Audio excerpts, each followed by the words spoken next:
नमस्कार, महाराष्ट्र पोलीस टाइम्समध्ये आपलं स्वागत आहे। दक्षिण सोलापूर येथील काशेगाव या गावी आपण आलेलो आहोत। आज इथं वंचित बहुजन आघाडीचे जिल्हा संघटक उस्मान शेख हे आपल्या सोबत आहेत। काशेगाव येथील जो हा ब्रिज आहे, जो ब्रिज अधिकाऱ्याच्या हलगर्जीपणामुळे एकदम खोल खड्ड्यात केलेला आहे, त्यामुळे काय अडचणी येत आहेत लोकांना ते आपण जाणून घेऊ। उस्मान शेख वंचित बहुजन आघाडी जिल्हा संघटक। पूर्वी हा पूल उंच होता, परंतु नंतर पंतप्रधान योजनेतून ह्या रस्त्याचं काम आलं। त्याच्यानंतर जे काम सुरू केलं त्याच्यानंतर अधिकाऱ्याने यांच्याकडे दुर्लक्ष केलं, त्यामुळे हा पूर्ण पूल एकदम खड्ड्यात गेलेला आहे। त्यामुळे लोकांना येण्या जाण्याला त्रास होत आहे। आता सध्या काही पाऊस नाही, पाऊस नसताना सध्या हे हाल आहे। जर पाऊस आलं तर पूर्ण गावाचा संपर्क एक 8-15 दिवस पूर्ण संपर्क तुटू शकतो। या त्या पुलावरनं जर पाणी गेलं तर त्याला पर्यायी रस्ता वगैरे आहे का लोकांना जाण्यासाठी? नाही, पर्यायी रस्ता नाही। फक्त जर सोलापूरला जायचं असेल तर हाच मेन रस्ता आहे। मग तुम्ही संबंधित अधिकाऱ्यांना वगैरे भेट घेतली का या ब्रिजसाठी? हां, संबंधित अधिकारी उंबरजे साहेब यांना वगैरे आम्ही भेट घेतली। त्यांनी नंतरनं याचं काम उंच करून देतो म्हणले। त्यांनी नंतरनं काही त्यांनी नंतर कॉल उचलत नाहीत वगैरे, काही करत नाहीत ते। आज इथं बऱ्याच लोकांना इथे चिखल झालेला आहे, परत पाण्याचा जास्त प्रवाह झाल्यामुळं जे सोलापूरला येणारे जाणारे लोक आहेत काशेगावचे, त्यांना त्रास होत आहे।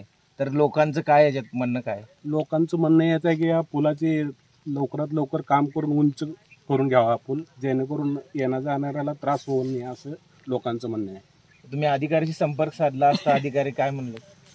सुरुवातीला संपर्क साधला असता उडवाउडीचंच उत्तर देत होता अधिकारी। नंतरनं मग त्याला प्रत्यक्ष तिथं भेटायला बोलवलं। मग भेट घेतल्यानंतर त्याने काम चुकीचं झालं हे कबूल केलं होतं अधिकारी स्वतः। त्याच्यानंतर त्याने असं आश्वासन दिलं की आम्ही या पुलाची पूर्ण नंतर आणखीन एकदा काम करून उंची वाढवून देतो, असं बोलणं झालं। जर हे काम ना झाल्यास तुमचे वंचित आघाडीकडून तुम्ही जर या ब्रिजचं काम नाही झालं तर वंचित बहुजन आघाडीकडून तुम्ही कुठली भूमिका घेणार आहात? जर या ब्रिजचं काम जर त्वरित नाही केलं आणि या ब्रिजमुळं वारंवार ॲक्सिडेंट वगैरे होत आहेत, जर हे त्वरित काम नाही केलं तर संबंधित अधिकाऱ्याला हितलाच गाळ नेऊन त्याच्या तोंडाला फासण्यात येईल। आणि वंचित बहुजनाकडून तुम्ही आक्रमक भूमिका घेणार आहात? जर आमच्या इथं लोकांना त्रास होत असेल तर आम्ही आक्रमक भूमिका घेणार आणि त्या अधिकाऱ्याला इथलं काळं पासणारच पूर्णपणे। म्हणजे एवढा त्रास तुम्हाला होत असताना त्या जनतेला इथं काय त्रास झालाय का? हे तो वारंवार जे वाहनं येतात, आता रात्री वगैरे आले तर ॲक्सिडेंट होऊ शकतात। आता सध्या जर तुम्ही बघितलं तर इथे गाडी स्लिप होऊन पडण्याची शक्यता आहे। काही महिला जातात, इथे शाळेतले छोटे छोटे विद्यार्थी जातात। आता मध्यंतरी पुलावरनं पाणी आलं, 1-2 दिवस विद्यार्थ्यांची शाळा पूर्ण बुडवणूक झाली। त्यामुळे शाळेच्या लहान विद्यार्थ्यांचे सुद्धा हाल होत आहे, तरी सुद्धा प्रशासनाचं दुर्लक्ष आहे। पूर्णपणे दुर्लक्ष आहे। फक्त हे अधिकारी पैसे खाऊन आपल्या घरी आरामशीर झोपलेले आहेत, परंतु इथून या काशेगावच्या नागरिकांना त्रास सहन करावा लागत आहे या अधिकाऱ्याच्या हलगर्जीपणामुळे।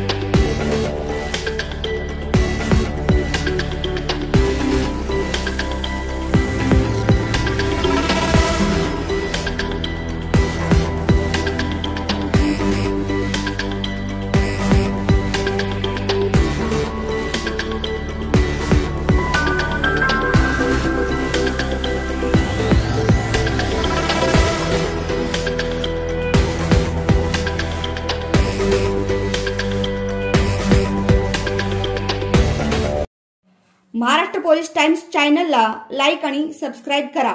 धन्यवाद।